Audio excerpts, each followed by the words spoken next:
Delighted to say, joining me today is Benedict Spence, Conservative commentator. We're not going to, please, don't do an AI image of Benedict Spence in a bikini. No, genuinely, that's not like a game like, oh, please do. Please don't do that. No one wants to see that. Benedict Spence, I think what's happening in Iran is more important, but this is the breaking news, so I want to ask you about this. I don't trust Ofcom at all. Hi, Ofcom. They are basically populated by the same people, you know, as basically all of the Blairite quangos. They think that, for instance, like the climate change debate is settled, and so we should be penalised if we say that we don't think that, you know, climate change is a threat and needs to be dealt with and things like that. So I mean, they are completely and utterly, you know, basically they all read The Guardian in the morning. Who are we kidding, right? I'm in two minds on this one. I think an awful lot of the attempts by the government, using some of their quangos like the Ofcom, to shut down what's going on social media, they seem to be all aimed at X, and they only care about X because it's owned by Elon Musk, and they don't agree with Elon Musk, and he doesn't agree with them, and Elon Musk is constantly attacking this government. If Elon Musk was a massive Democrat, they'd be absolutely fine. Okay. This stuff with this AI imagery, where you can say, "Hey, Grok, you know, please put this person into a bikini." This is available on pretty much all AI on all social media. It's been very noticed on social media. Apparently, you know, it happened to Kate, the Princess of Wales. So that's awful. We spoke to a guest, Samantha Smith, last week, and it happened to me over the weekend. Look away now. Look away now if you don't want to see. But here's an image I put out of me and the bloke from Stoke, pixelated his photo, and then they decided to, for some reason, they thought it was a good idea, someone trying to get my husband's face unpixelated. And then someone said, put me in a bikini. That's not what I look like, I hate to say. For some reason also, if I'm in a bikini, I have to have nail varnish on. They've also changed my face, which is, so obviously they were that horrified by my image, they had to change it. Basically, there's a lot going on in this image, It's not a picture of me, it's someone else's body and someone else's face, but they've kept my rubbish hair. Thanks, Grok. I was sort of, now, I'm not a little sort of, you know, fainting wallflower. Look, I'm called a baby killer and or granny killer and the C word, the B word and every other word in between most days on Twitter. It's frankly water off duck's back if a bunch of sad loser men in their basements want to spend their time doing these things. But I do object to somebody putting a sexualised image of me, changing an image I put up in a sexualised image. That, I consider that to be harassment. That is a deep fake AI image, and it's harassment. I don't think it should happen. The fact that Grok does it to a lot of younger women, that bothers me more, and particularly the fact that Grok does it to girls. If there have been cases where they've allowed literally young pre-16, even younger girls being put in bikinis. Now, when they do it to men, they do it to mock them. Oh, here's a funny image of Keir Starmer. They do it to women to sexualise women, but they're doing it to girls as well. Should it be stopped? Grok doesn't do it. People do it. This is Grok does it. No, well, Grok People does not ask do Grok it to do of it. its own volition. Does Grok wake up one morning and decide that it's going to do it? No. People behind it do it. And there are, if this breaks the law, there are laws against that sort of thing. This is quite clearly a teething problem. This is an issue that the developers clearly didn't foresee happening, perhaps because they are not that way inclined. They wouldn't have thought that this is what people would use it for, perhaps quite naively, but we've found that this is the problem. No, not naively. When you see Elon Musk tweets, it's always about how amazing AI is, and there are always these horrific sexualised images of cartoon-shaped women. Elon Musk does in scantily clad clothing, not have the hours in the day to be programming it himself. He has so many other things but it's a bunch of young men who frankly probably can't get a girlgirlfriend because they've got no social skills. Who are we talking about? The developers, or are we talking about the people doing this? Both sides. And they're just basically doing all of these images that whenever he pushes a picture from AI, it's not, these amazing AI images of space or AI images of maps. It's always a sexualised cartoon image of an unrealistic image of women, like these sort of Japanese style. The Final Fantasy style sort of people with wings and all that sort of thing. Yeah, it is very creepy, but he is not the personality who is in charge of But he's allowing people to do it. He has allowed people up to do it, perhaps not consciously, but it has been allowed to do it. No, I'm sorry. He does not have any idea how many companies in charge of. Grok can be stopped from doing this. It can. So can all the other AI. When the issues arise, it can be done from this. But what Should I'm going they to be say, penalised, though? what I'm going to say right now is perhaps why he is pushing back on this is because it is being weaponized against his platform. Yeah. He sees this as a very personal attack on him, and it is a personal attack on him. And let us be very clear. Because they wouldn't be doing it otherwise. This could have been brought up, this could have been raised in a way that says, look, we've discovered something that happens, it's potentially illegal, it's not good, could you manage it? And instead, what we had was a deluge of people who, it must be said, there was a lot of self-promotion going on with this, who created the images themselves, posted them on the platform and said, oh no, isn't this terrible, something must be done. At which point the government that hates him went, yes, we're going to censor it. And I'm sorry, it's if nobody could have seen that... They want to censor X anyway. And if nobody could have seen that happening, if nobody could have seen the massive overreaction compared to other incidences of sexual abuse or manipulation of women, if nobody could have seen that coming, I'm sorry, that's very foolish of them. Ultimately, it is not the AI that creates that themselves. It is the people. There are laws against that sort of thing. It's a teething problem. We can find solutions to this. The solution is not to threaten to shut it down. No, this is the thing. It's just like you have to obey the law, and I do, you know. But this is the thing, and I'm always in two minds because I know a lot of people I campaign with a lot of issues over free speech who are very free speech absolutists. Well, I'm not, you know. But it is interesting. Whenever we have any control over social media in particular, access to the internet, it's always framed. There are two reasons. It's anti-terrorism, and it's also about protecting children. And again, we've got this talk about, you know, well, can be paid, not the Tory leaders called for this as well. Basically, you know, banning social media for under 16s. Now, I'm in favour of that. I think that's a really good idea, and I'm absolutely with the view that no school should be allowing any child to get a mobile phone out of any kind, certainly not a smartphone, at any point from, you know, 8:30 in the morning till 4 o'clock in the afternoon. However, I do worry about how you do that without impeding adults' ability to get on. But I also don't think that the internet needs to be a Wild West. But I worry about who controls it. And after what happened during COVID, I have all these people over the weekend saying, "Oh, you're listed, Grok," and I asked Grok myself. You're listed as one of the top 10 accounts, your Twitter account, for disinformation.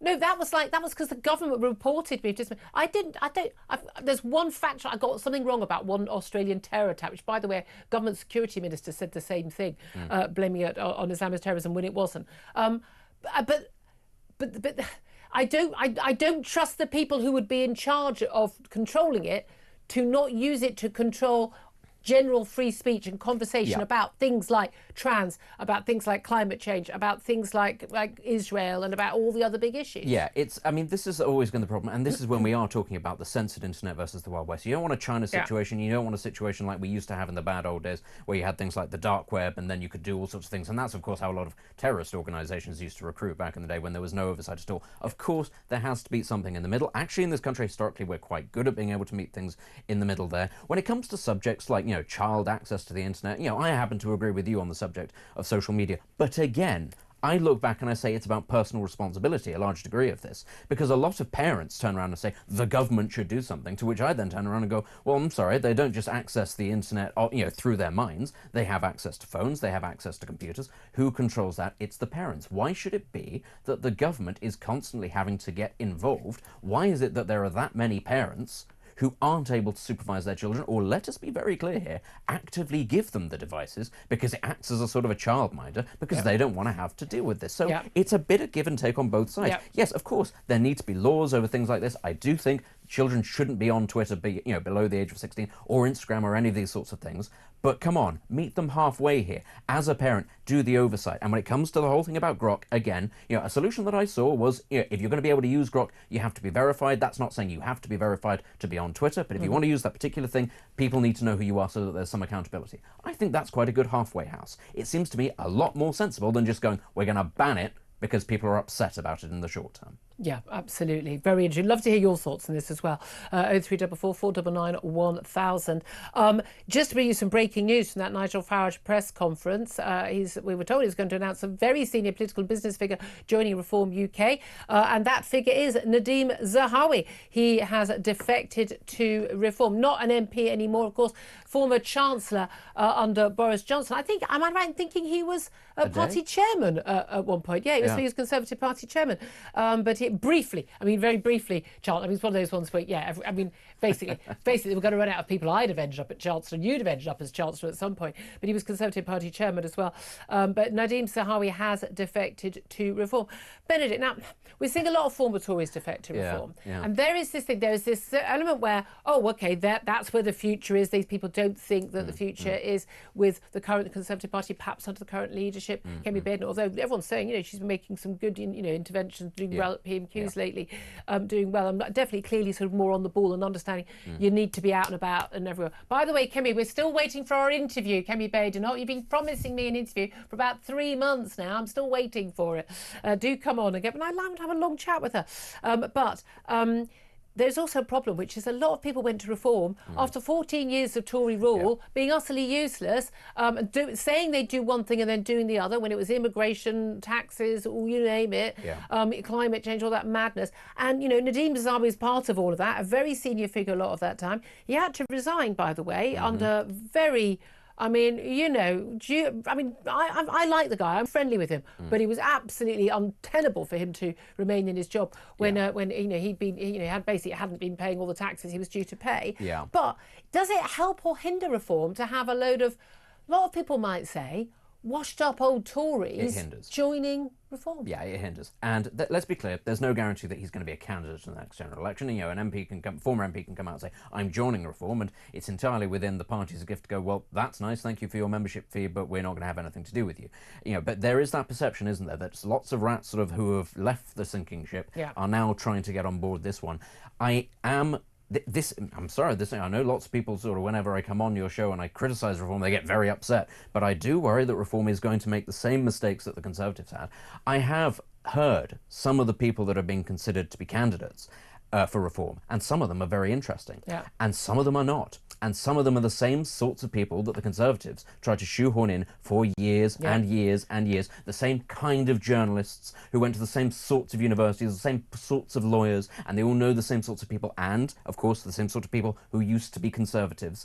I'm sorry, it doesn't give you any legitimacy because people have plummy accents and they've worked for certain newspapers. And you think, oh, that's going to make a good MP. No, that's how we got ourselves into this situation in the first place. Zia Youssef is doing a lot of work to try to get people who've worked in logistics, who have run organisations. He is working very hard. But I'm sorry, old habits die hard, even in insurgent parties in Westminster. Absolutely. They are going to make a rod for their own back. It would be useful if they do win the next election to have people who understand how government works, to know how to deal with getting stuff done. But again, they were in government, you had to deal with getting stuff done. They still didn't get anything done that they said they'd do. Reform is going to run into a tsunami of opposition. Well, apparently a load of the civil servants say they're going to resign. Bye. Could you shut the door on the way out? Bye. Feel free to steal as many post-it notes as you want. Your services are not required. They're not going to resign, though. They're going to actively try to sabotage everything. And they're going to be so proud about it at North London dinner parties as well. A lot of the legal elites in this country will, the media elites in this country as well. They're not going to give up everything that they've earned without a fight. And do you know who else is going to make our lives hard as well?